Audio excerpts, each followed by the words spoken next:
does something special to my brain and creates a sense of openness and inspiration.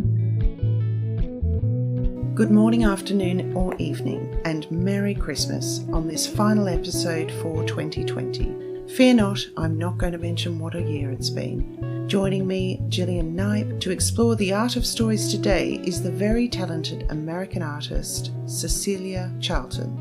CECILIA creates exceptional works, mostly abstract textiles, which seem to fuse body, landscape and mind in an array of electric colour mixes and sizzling patterns. Whether derived from thread, fabric or brush, they reveal the skill and passion of a meticulous hand.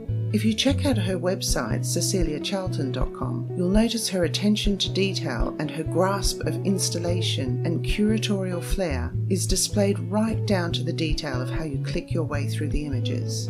I hope you enjoy our conversation, and I'd very much like to thank those listeners in the United States, Australia, France, India, Romania, Germany, Canada, Ireland, Mexico, Denmark, Spain, Netherlands, Iceland, Belgium, Russia, South Africa, Italy, Philippines, New Zealand, South Korea, Poland, Colombia, Brazil, Bulgaria, Japan, Portugal, Malta, Slovakia, Sweden, Panama, Switzerland, Kenya, Croatia, Greece, Estonia, Bangladesh, El Salvador, and, not surprisingly, the UK.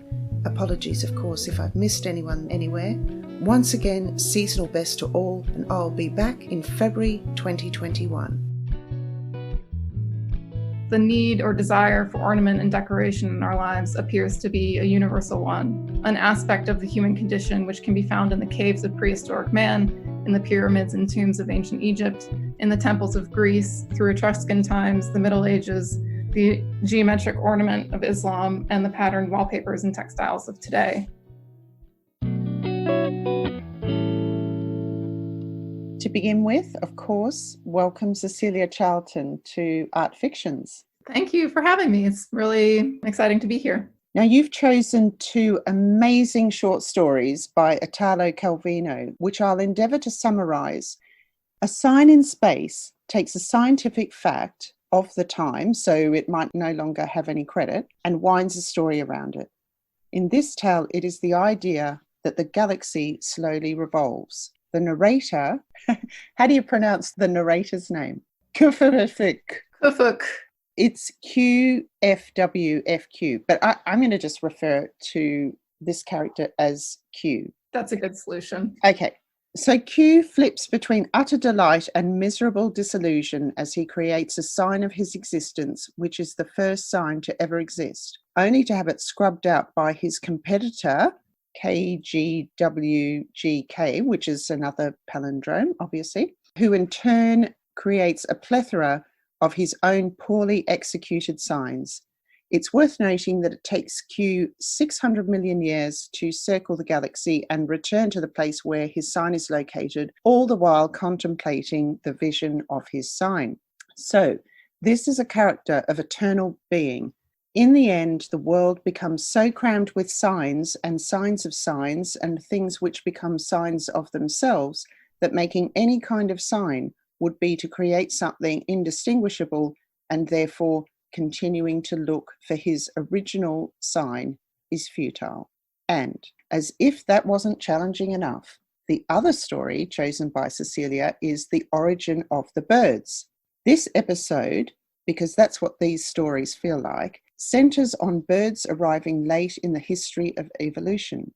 Birds suddenly appear, so Q follows one to the void, which he discovers is populated by evolutionary monsters, rejected forms, the unusable and the lost. Q crosses over to discover the incomparably beautiful, get ready for it, Org, Onia, Ornette, Or.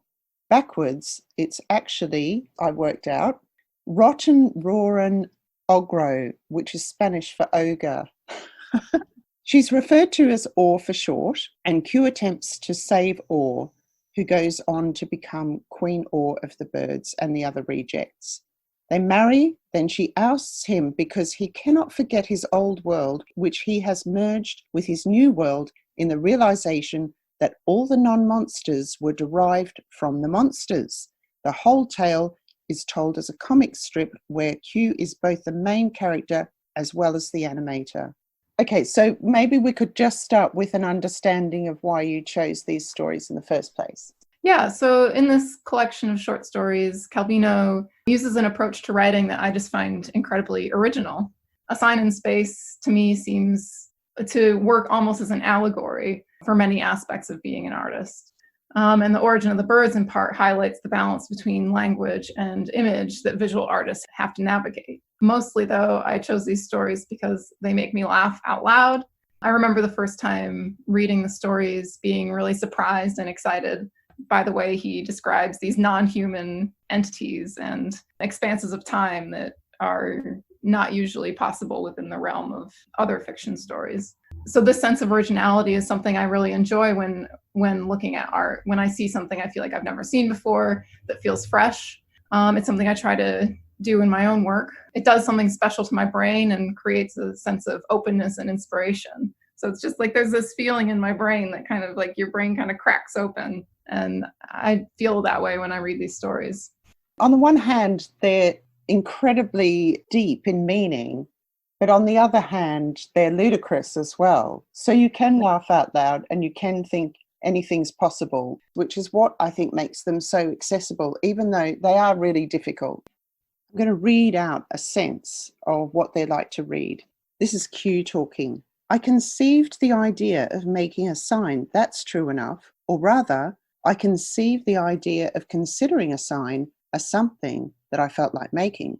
So when, at that point in space and not in another, I made something, meaning to make a sign, it turned out that I really had made a sign after all.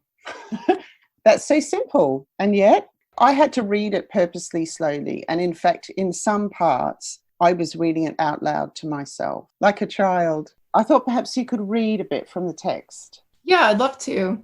So this passage is at the beginning of A Sign in Space, where he's first describing what it meant to even make a sign. In other words, considering it was the first sign ever made in the universe, or at least in the circuit of the Milky Way, I must admit it came out very well. Visible? What a question! Who had eyes to see in those days? Nothing had ever been seen by anything. The question never even arose. Recognizable, yes, beyond any possibility of error, because all the other points in space were the same, indistinguishable, and instead this one had the sign on it. Brilliant. Why did you choose that to read? Well, it's just kind of like a reflection on that sense of innovation that one feels as an artist. Also, the idea of doing something that not only had it never been done before, but the conception of that thing being done had never been conceived of before. So just really this pioneering spirit. I know that that's a physical reality that he's referring to, whatever gender Q is. Yeah, right. But I also thought of while I was reading it, when something is new, you don't have eyes to see, you don't understand how to look at something. And I think that's a challenge for us all in art, really. Yeah, I think that's why it's so valuable to talk to peers about your work, because it's hard to know what you're doing while you're doing it. That's partially why I really enjoy artist retrospectives, because you can see everything in context and it begins to kind of tell a story.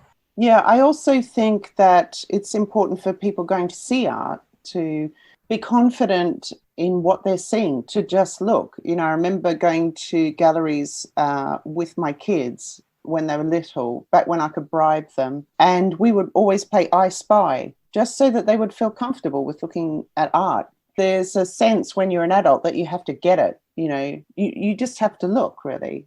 It sounds really simple, but it does take a bit of discipline. Was there another piece you wanted to read as well? Yeah, so this is kind of the middle part of A Sign in Space. So this is Q talking. I was disheartened, and for many light years, I let myself be dragged along as if I were unconscious. When I finally raised my eyes, in the meanwhile, sight had begun in our world, and as a result, also life. I saw what I would never have expected to see. I saw it, the sign, but not that one, a similar sign, a sign unquestionably copied from mine, but one I realized immediately couldn't be mine. It was so squat and careless and clumsily pretentious, a wretched counterfeit of what I had meant to indicate with that sign, whose ineffable purity I could only now, through contrast, recapture. So tell me about that quote. Well, the beginning, the first sentence, I was disheartened, and for many light years, I let myself be dragged along as if I were unconscious. I just really relate to that. It's like an emotional roller coaster being an artist. You get really excited about something, and then something happens to kind of deflate your sense of confidence, and then it's just you plummet into the depths of uncertainty. But then he sees a sign that is, a copy of this sign, and then he starts to rebuild his feelings about the original sign. It's almost like he doesn't really know how to feel. He's really depressed at the beginning of this paragraph, and then by the end, he's believing so strongly in his original sign that he's so affronted by this inferior replica of his sign.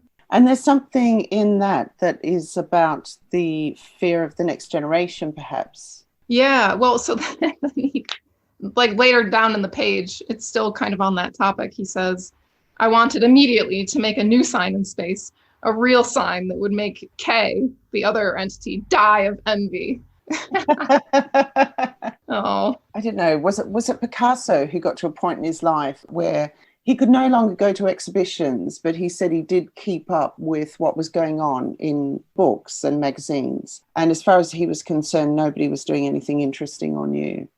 And it was so egotistic that, after me, nobody's doing anything. That's the funny thing about being an artist, I feel like, is you have to have a certain amount of self-confidence in order to continue to invest yourself in this pursuit. But at the same time, I feel like a lot of the artists that I know are just completely plagued with self-doubt at the same time. And so it's maybe this battle of these internal dialogues, and it just depends on which one's speaking louder at any given time. I always think what's tricky is that you're not necessarily driven by, I suppose, a common definition of ego to create work in the first place. You're driven by something far deeper that is very difficult for even you to understand. But then to put it out in the world so that you can keep doing it requires a sort of level of ego and belief that you don't necessarily have. It's nothing to do with that inner drive. Yeah, it kind of reminds me of Hilma af Klint a little bit, that series of works that she made as a commission from these spirits that she was communing with. I don't feel like all of us need to have that sort of storyline as the impetus to create work, but I relate to that in a way of just this impulse kind of driving my work, and I am the vehicle for that work to be made.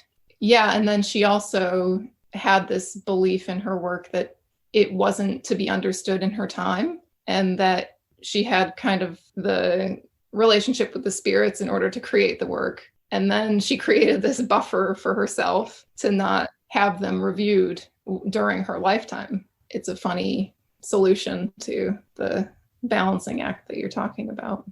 Yeah, it definitely seems to come from a very soulful place, doesn't it? Okay. Is there anything else you want to add, or? Yeah, so this is at the beginning of The Origin of Birds. Q is describing when he first hears the sounds of the birds. But instead, one morning, I hear some singing outside that I had never heard before. Or rather, since we didn't know what singing was, I hear something making a sound that nobody has ever heard before. I look out. I see an unknown animal singing on a branch.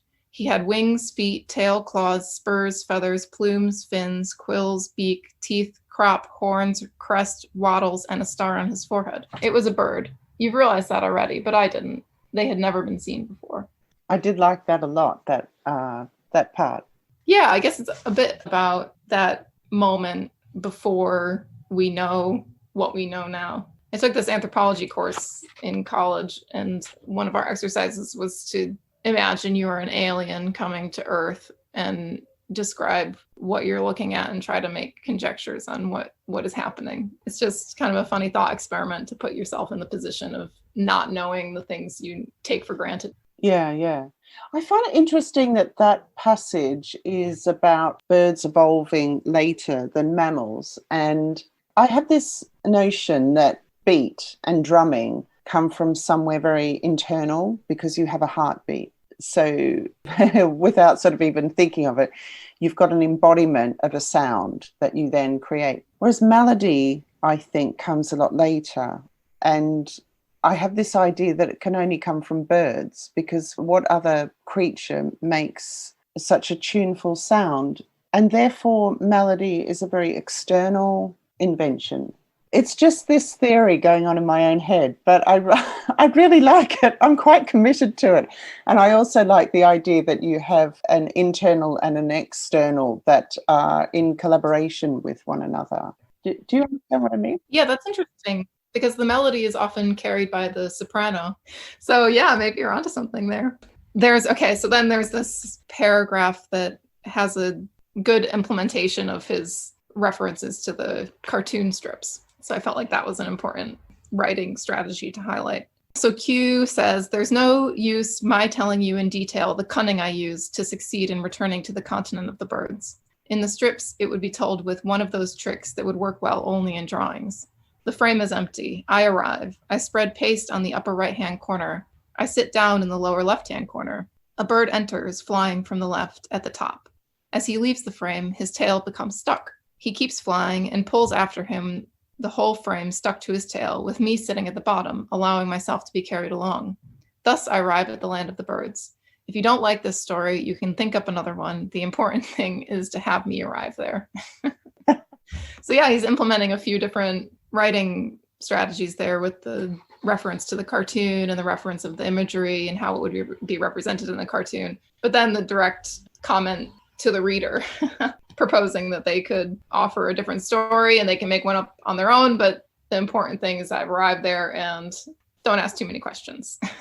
So I just thought that was an innovative paragraph. Yeah, it is, because it changes the ego of the narrator, because Q gives such a sense in that story of wanting to own not only the story, but the visuals that you might create of the story by creating those visuals for you, which I think is very presumptuous, even though, it's very funny and absolutely very innovative.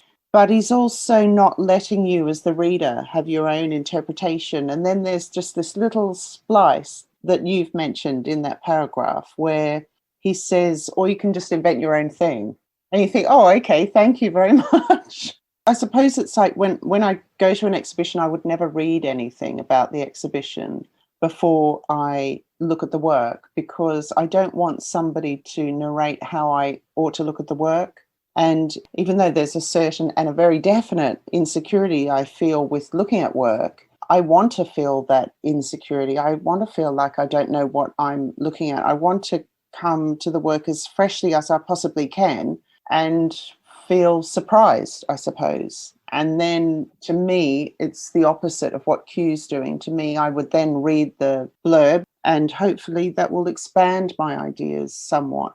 It's not there to correct me. Yeah, I definitely know what you mean. And because I often find myself doing that too. When I'm at an exhibition, I look at the work and then I kind of veer towards whatever text there is available to read. It's almost like I rely on the text that's accompanying the work as a bit of a crutch, because of so much information coming to us through language and through the written word. I feel like we really look to the written word to help us to understand things. And that's not saying that there isn't a place for the written word to enhance what we're getting through our eyes. But I feel like even as a visual artist who's relatively accustomed to looking at things, I still find myself kind of gravitating towards the text. Like there's a bit of a comfort. One thing that I wonder about is like all the parallels between what he's describing in these stories and either being an artist or looking at art or talking about art, but how intentional do you feel like that is? I was thinking also about the semiotics with the sign and signifier and signified and all of that, and him using the word sign. He could have said mark or symbol or, well, I guess it was translated. So, but even the use of that word sign seems like it's relevant to discussions that I've had as being an artist. I don't know. What do you think? I think there's something to do with being a writer, being a similar thing. And when was this written? I've forgotten. 69. Yeah, I wonder if there was something around the time, something going on in writing and something going on within a particular genre of writing, perhaps these ideas of starting again or origins and how everything came into being. Because Gabriel Garcia Marquez also wrote 100 Years of Solitude in 1967. And in that book, he refers to the world was so recent that many things lacked names. And in order to indicate them, it was necessary to point. Yeah, so a similar kind of fixation. Yeah, on how do things come into being named and titled and discovered. And I guess I think of it as slightly the other way around, that it relates to art so easily because art relates to trying to understand who we are and how we came into being and what we're about. Yeah, I mean, I think that's part of what I appreciate about his stories is that you have to kind of transport yourself. So what I've kind of done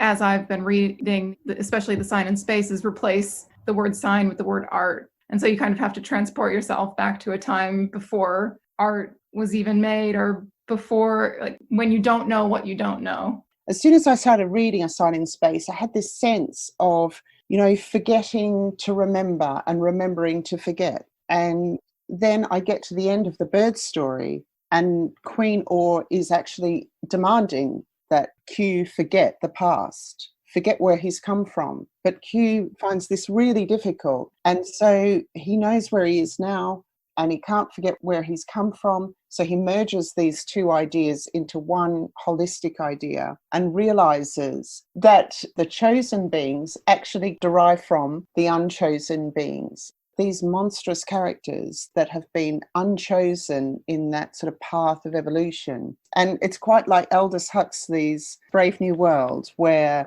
once they go outside the beautiful world that's all held up by Soma, he finds these awful creatures, women that actually age and whatnot. I mean, how horrible. How horrible. Yeah, I mean, I feel like, especially with Sign in Space, I felt like it was not only describing cycles of humanity and how we behave as a species over the course of human history, but also as an artist. You go through these cycles of creation and this sense that you're inventing something new that's never been done before. And then you get obsessed with that. And then you start to self-criticize and go into disappointment. And then you go into this huge depression. And then you bring yourself back out of that. And then you're ready to reinvent yourself again. And so it's just all these cycles over and over again, which, yeah, it's almost like he says at the end of Sign in Space, he's almost kind of come to the conclusion that space is now just completely saturated with signs. And it really felt like, as a contemporary artist, we've seen painting die so many times, and you just try to still feel like you're relevant. Like, why are we even making anything at all at this point?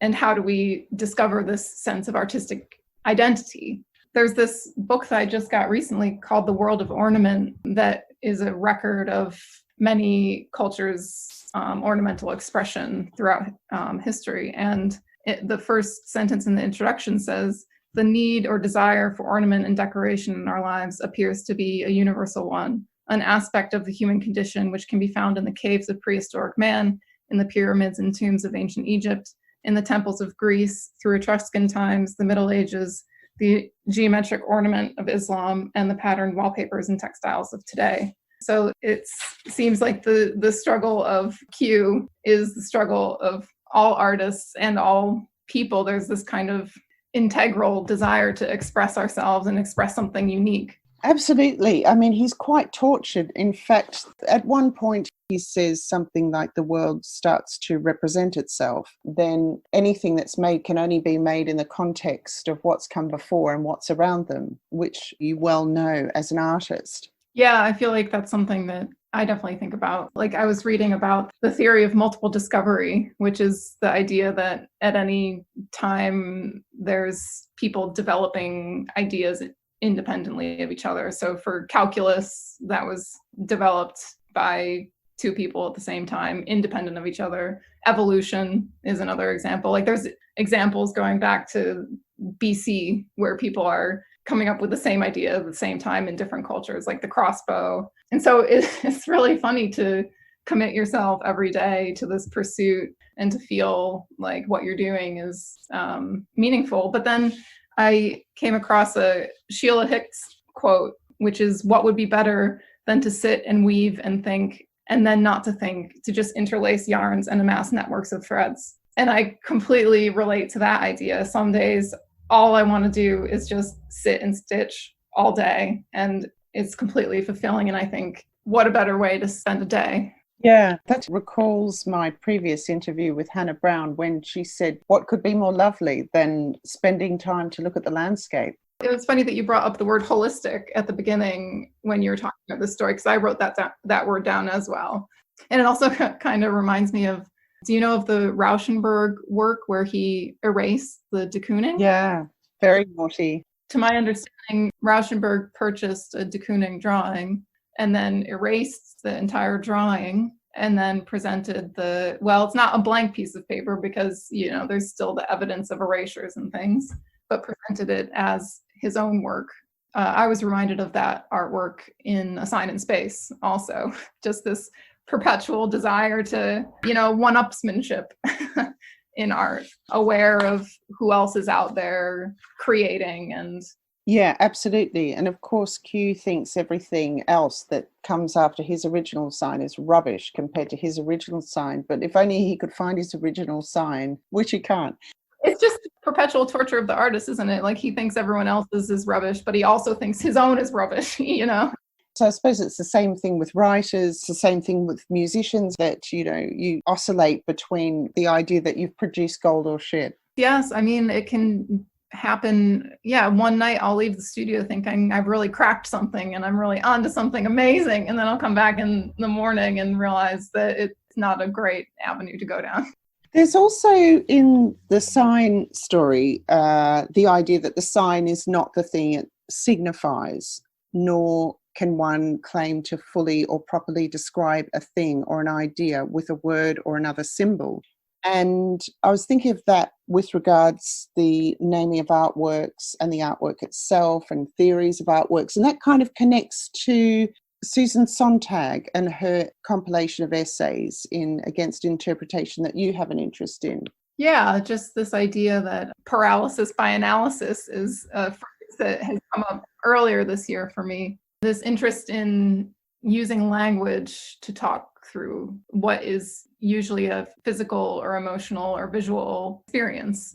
Agnes Martin has a quote that says, like music, abstract art is thematic. It holds meaning for us that is beyond expression in words. In 1961, she created a painting called Words. In her signature style, it's triangles and lines. It's not words, obviously, but maybe challenging this idea that there are any words that can stand in place of an artwork. So yeah, Susan Sontag's essay Against Interpretation was kind of responding to this interest in the 60s to art criticism. Maybe people were relying on art criticism to describe what artwork should be to them instead of allowing the artwork to be itself and express itself outside of language. And that's something that I've struggled with throughout my experience in fine art, is trying to describe artwork with words. It always has felt to me like it's a communication mode that are different. They shouldn't be expected to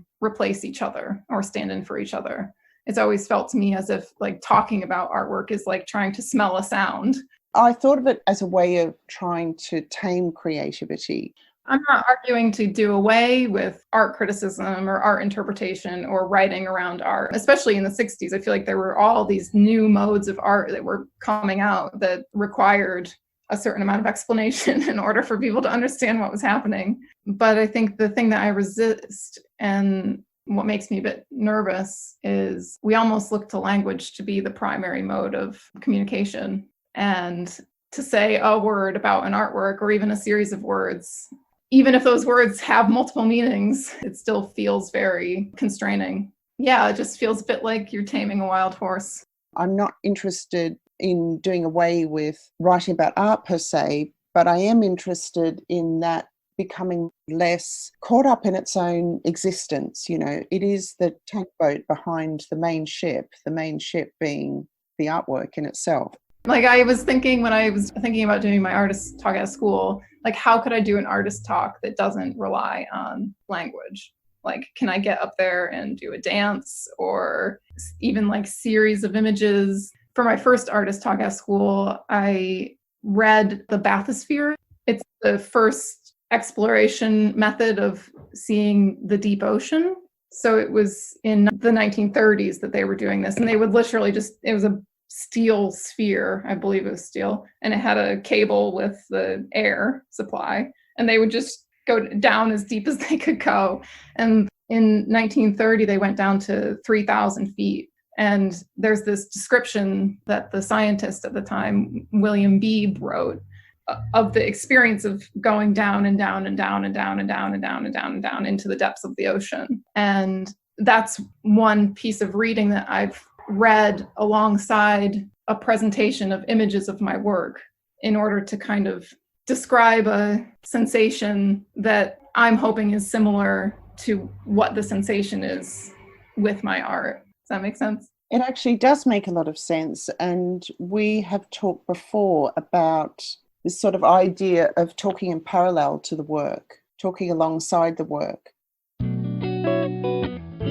I was thinking the other day that I feel like I'm kind of between, those prehistoric women making textiles and Frank Stella.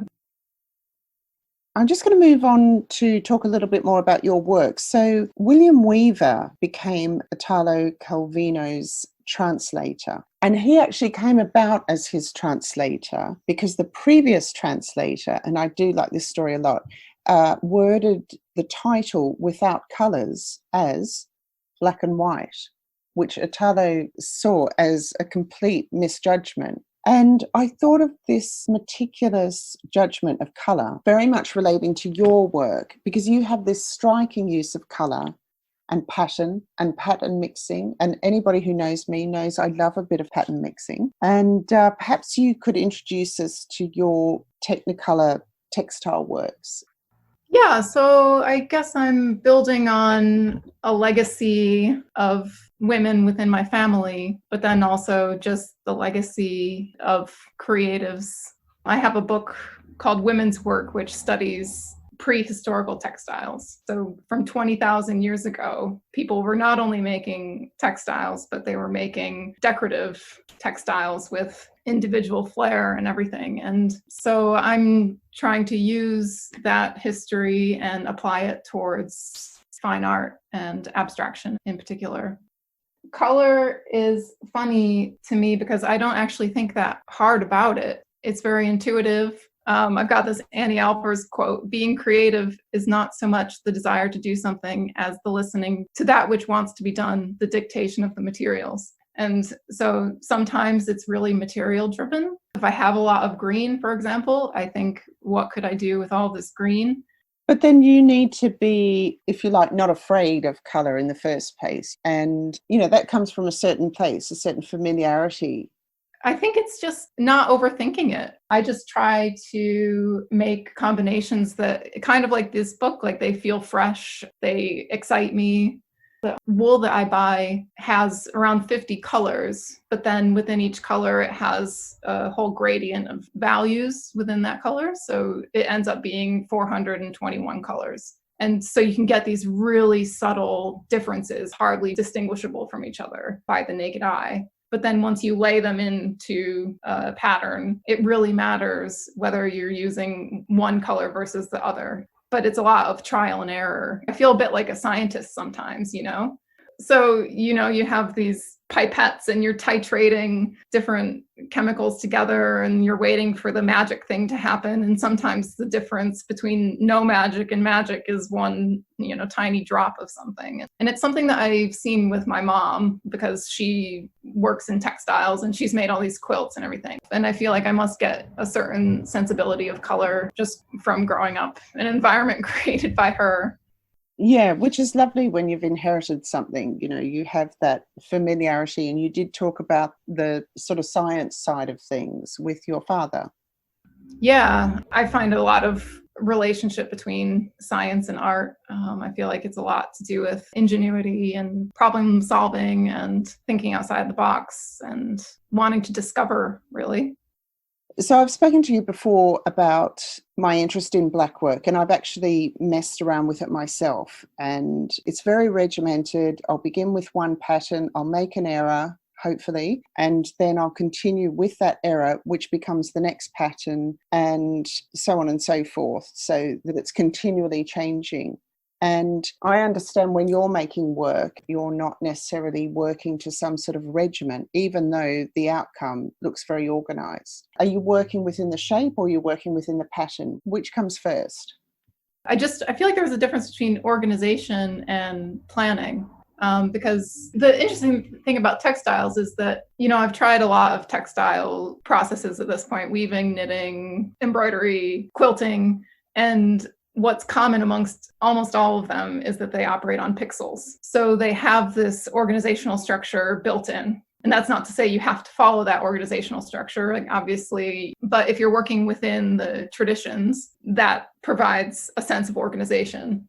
But just because I'm working within a sense of organization doesn't mean that they are all planned from start to finish. So the way I'm usually thinking about it is I know what pattern I am working with at any particular time, but I don't know where exactly I'm going with that pattern. And so there's this sense of, let's just see what happens. And oftentimes I'm really surprised by what happens and where the pattern goes and how it fits into the shape, because I usually have the size of each embroidery marked out on the canvas with pencil. So I know where the borders are going to be. I don't know how that pattern is going to hit that border once it gets there. It always feels so crazy to me when I'm doing it, because the risk is that you spend, 10 hours laying in some pattern or some color that it just doesn't work, and you have to take it all out and start back over again. Like, that's the compromise that you make. I feel like there are people that get excited about the planning and that aspect of this type of art making. But for me personally, knowing where it's all going to go, it would reduce the creative process to just execution. So let's come back to the materials that you're using. How are you choosing out of silk and wool and whatever you are sewing with? Yeah, it just depends on the project. I started working with the wool primarily because of the color range that they offer. Even when I was painting, the way I was using paint was really similar to the way I'm using wool now, where I would make gradients of color. So have a batch of color, paint an area, mix in a tiny amount of another color in order to change it slightly. And so having that really nuanced way of laying color into an artwork has been important to me. So that might be why I was drawn to this wool. And then I usually use the silk thread when I'm doing the embroidery on lace. I think just because it's a more delicate material, it has kind of a slightly different aesthetic to it because the silk is shiny. And so it kind of reflects light in a way that wool doesn't. You talked just now about painting because you originally did a master's in painting at the Royal College. So where are you at with this idea of painting being an art form using paint or an art form using stitching and other materials? Is it the same thing in your mind? Is it just artworks? Are these categories irrelevant? Yeah, well, I found this other Sheila Hicks quote where she said, "I want the things I make with this material to receive as much consideration as painting, sculpture, drawing, photography. So I make an effort to enter them into public viewing places to elevate them further into the eyes of those who look at the art of our time." I was thinking the other day that I feel like I'm kind of between, those prehistoric women making textiles and Frank Stella, When I just completed my new works, I was just looking at them in my studio and trying to put myself in the position of someone who hadn't come across my works before. Obviously, because it's a 2D surface on a wall, you would immediately assume that it was painted. But then because of the physical manipulations of the wool and the gold and the shadows that happen because of the physical presence of the stitches, you get these shadows on the gold surface. And so the surface itself gets really confusing as you try to understand what it is even that you're looking at. I'm not really so concerned about the categorizations. And it's frustrating to me that it becomes so important in people's minds how they get categorized. Like, do you want to be craft or do you want to be art? I remember a friend of mine walked into my parents' house one time and he goes, "Wow, your mom's really an artist, isn't she?" And that's never a term my mom would use to describe herself. And as a person who has worked in craft, I've seen people who are just as committed and just as passionate and just as knowledgeable as artists, but the primacy of fine art over craft is obviously not something to ignore because it's still part of the conversation, but it's something that I struggle with for sure. It occurs to me as you're talking that there is a lot of that delineation which comes from art criticism itself. And then that art criticism starts to direct the way that we look at things. I was just reading this morning about a criticism of Helen Frankenthaler's work. And when I was looking at her work, I was thinking, how directly am I looking at her work? And how much am I looking at it through a lens that I've been directed to look at it through? Do you understand what I mean? Sorry, I should say I was actually looking at her work in the context of this conversation and just looking around for commentary on work done by women. I ended up finding a comment by Nikolaus Schaffhausen, who is director of Vienna's Kunsthalle, that appeared in Der Spiegel in 2013. He says, testosterone is seen as normal, not worth mentioning, while art as women is always viewed as something different, as female or feminist. Both of those adjectives are often taken as grounds for exclusion. You've talked now about these categories of craft and art, and you've also talked about the craftsmanship that you've learned through your mum and the lineage within your family. And so do you have a sort of response or an idea of how you see yourself in the picking up of that, I don't want to be categorized as doing women's art or female art, which Helen Frankenthaler, along with Lee Krasner at the time, were disapproving of, as a lot of artists today. And yet part of me wonders whether that rejection is because work that women makes is seen as lesser, so you don't want to be associated with work that has a female lineage. Well, I struggled with that when I first started making embroidery works, especially coming from big painting and big abstract painting. I felt like as a woman, it felt really empowering. And then I thought, what am I doing reliving this Victorian oppression? I'm just sitting here sewing every day like women were forced to, and that women fought so hard to have the opportunity to do something other than this. Like, what would Jane Austen think? Would she see this as a complete regression of feminist ideals? But then the other thing that I thought was that, to me, real feminism is having the choice to do whatever it is that you want to do. Hopefully, the feminism that we've all been striving for isn't defined by anything specifically. It's defined by choice. And then the other thing that I realized was that with my history, learning all of these skills in sewing, as that's what it happened to be. So to deny myself the use of that knowledge base that's been building for generations would be an act of self-oppression. So it felt very true to myself to pursue this line, even if the act of sewing and the act of sewing by a woman was, it's very charged. Yeah. That makes a very sweet connection with Helen Frankenthaler actually saying in an interview in Art Forum, one must be oneself, whatever. I mean, I am a bit excited that this all could potentially be on the verge of changing. There is this exhibition of the Gee's Bend quilt makers, Alice and Jacques, right now. And obviously, they've been working in that tradition for quite some time. And it's only now that they're getting recognized as abstract art. One thing I find so exceptional about that work, and I saw some of the quilts in the We Will Walk exhibition, which was at the Turner Contemporary in Margate. And because they had to use whatever was available, of course, all the colours were sort of mismatched. And also there are other colours that had faded or where you could see that the sun hit the quilt. So they'd faded in a really unexpected patterning. Oh, God, they're just so gorgeous. I'm glad to see that there is room for people to consider other art forms, thinking about the elevation of painting over every other medium.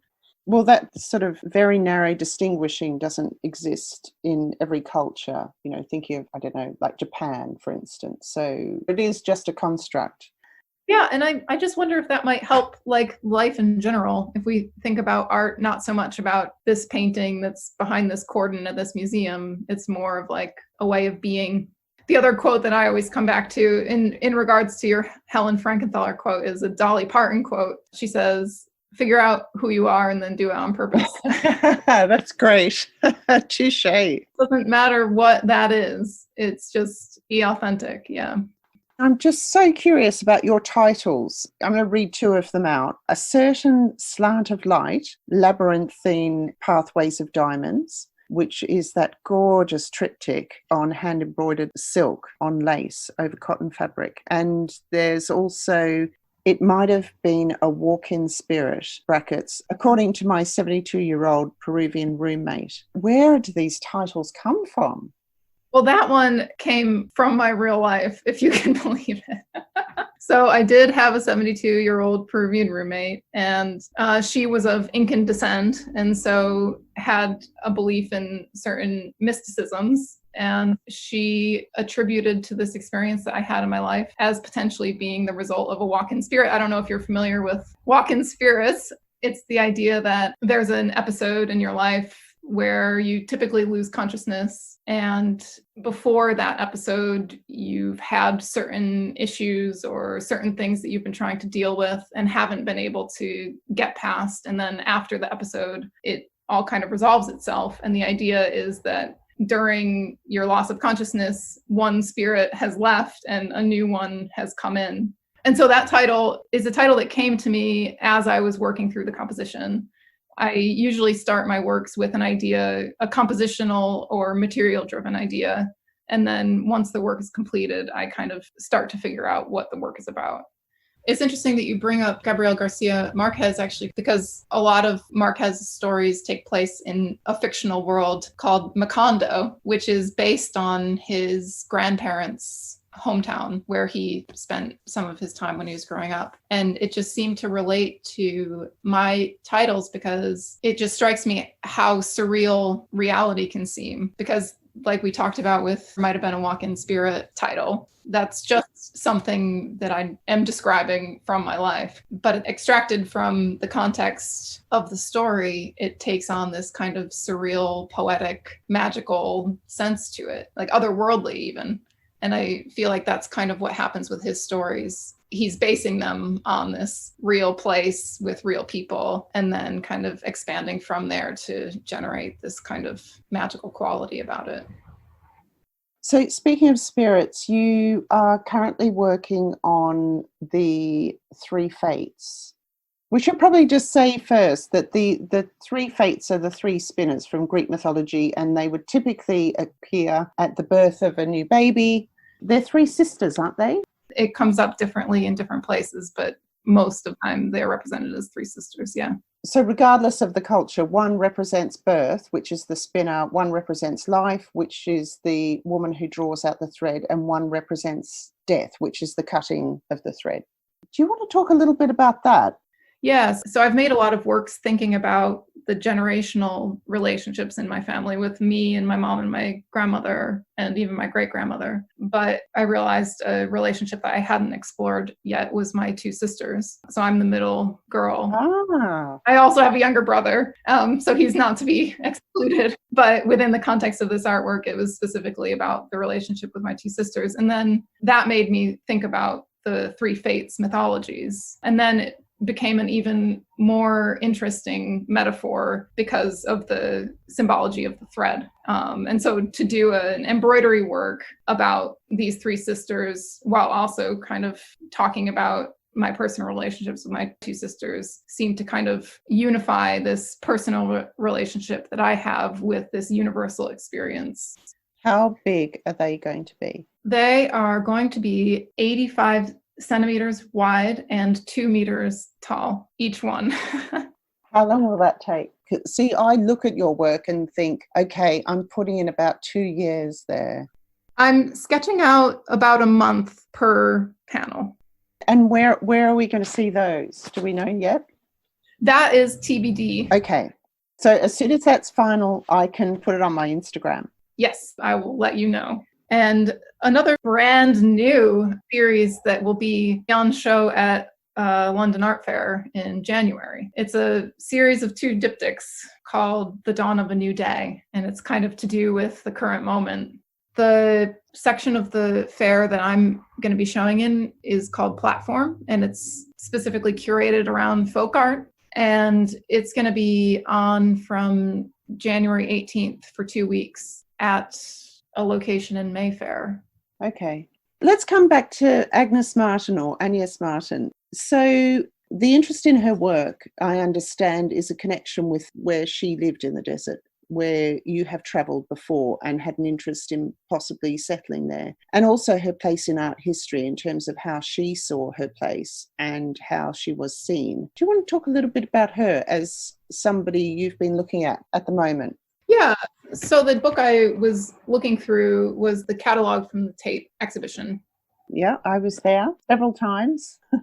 And another way that I've felt related to her recently is just her reclusiveness. I didn't realize how much I enjoy just being at home and having a very limited daily experience, because my studio is in my flat. And so I'm really happy just having my entire existence within the walls of my apartment. The lore that I've read about her is that she didn't read a newspaper for 50 years before she died. That's the way that I'm really different from her, actually, because I read the news all the time. But just this way of paring down the distractions that being out in the world can create. It's funny because I was really attracted to her paintings even when I was working within painting, but then even more so when I got into textiles because of the way that my textile work is perceived, like the things you were describing earlier, this confusion of planning with organization. So she considered her works to be expressive, and her grids were not a result of over meticulous planning. Even when I was painting, I struggled to identify gesture because with my paintings, my gesture happened to be a very clean taped line. Kind of like the sign in space. We're all trying to identify our unique gesture, and that might not be the sloppy brush mark.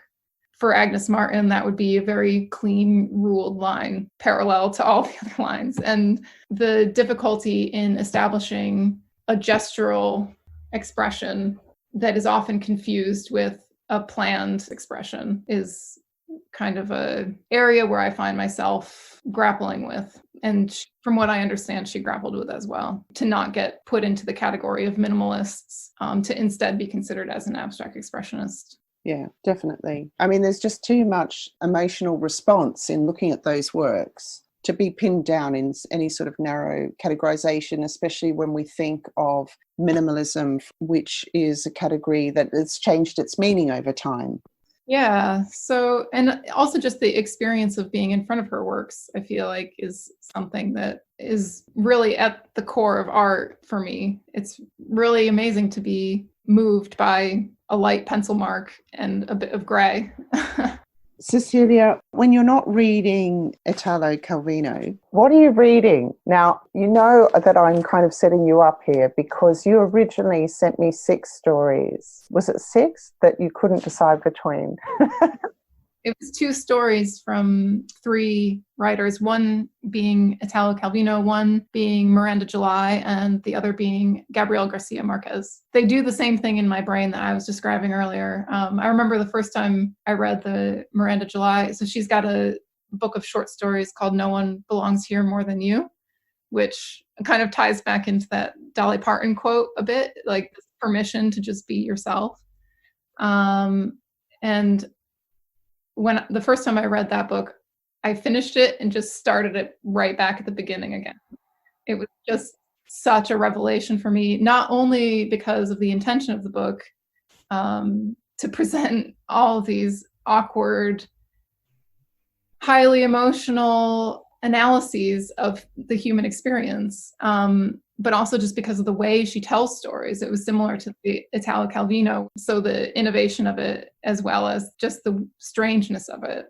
Another book that I've read is Lars Mitting. He's Norwegian, So I don't quite know how to pronounce that, but it's The 16 Trees of the Psalm. Amazing book. First book that has ever made me cry while reading it. Oh, how lovely. It's just really beautiful study of a family relationships and the delicacy and nuance of those, the stories that are told and not told, as well as a strong presence of craft and making. So that is another book that I've read recently that I really enjoyed. I'm currently reading Virginia Woolf, A Room of One's Own, which I've had on my shelf for quite some time and just starting to pick at now. I feel like it's probably pretty important reading for any creative period, but female creative in particular. Are you reading that in your studio, which is your own room? Yes, exactly. Well, I just want to say thanks very much for being on Art Fictions. Thank you very much for having me. It's been a really interesting way to think about my practice and to think about literature. Thank you to this week's guest and to all the artists who continue to inspire this podcast. And thank you for listening to Art Fictions with me, Gillian Knight. If you enjoyed this podcast, please subscribe, please review, and of course you're welcome to get in touch with me directly if you'd like more information via my Instagram, artfictions2020, or my website, gillianknight.co.uk. Across these you'll find images of the artist's work, as well as any relevant links we mentioned today. Many thanks to Griffin Knight for his original music composition and performance. Happy reading and art viewing till next time. But I'm really pleased to have had this conversation, going into Christmas and this whole weirdness that's going on now, because there is a lot of, fairly deep stuff to think about. Yeah, definitely. Just ways of being in the world, I think, is a lot of what I think about and a lot of what I think a lot of us are thinking about in this moment. I think so, yeah. And just a sense of, connectedness, I guess, even if we can't be physically in the same space. All of us monsters and non-monsters. Oh, too true. Okay, see you then. Have a fantastic day. Have a great Christmas. And I'll Okay, you too. talk to you soon. Bye. All right, bye-bye.